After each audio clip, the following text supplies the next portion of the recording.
നമ്മളൊക്കെ ആലോചിക്കാറില്ലേ നമ്മൾക്ക് എന്താണ് കിട്ടിയത് എന്ന്? പലപ്പോഴും നിരാശയൊക്കെ വരും മനുഷ്യന്. എത്ര ചോദിച്ചു എന്നിട്ടും അള്ളാഹു തരുന്നില്ല. നിരാശ എത്ര പെട്ടെന്നാണ് മനുഷ്യനെ പിടികൂടുന്നത്.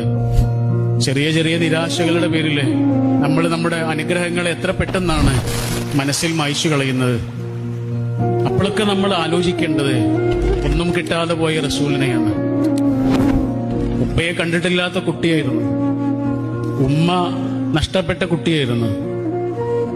എത്ര കുറച്ച് വിഭവങ്ങൾ കൊണ്ടാണ് ജീവിച്ചത്. എത്ര അനാഥത്വവും സങ്കടങ്ങളും പേറിയ ജീവിതമാണ്. സന്തോഷങ്ങളൊക്കെ തിരിച്ചു വരികയായിരുന്നു. വറ്റിവരണ്ട ആ ജീവിതത്തില് പൂക്കളും ചെടികളൊക്കെ പിന്നീട് വിടരുകയായിരുന്നു. എന്റെ ജീവിതത്തിലും ഇങ്ങനെ സംഭവിക്കാലോ. ഇന്ന് വരണ്ട് കിടക്കുന്ന എന്റെ ജീവിതത്തില് നാളെ പൂക്കൾ വിടരാലോ.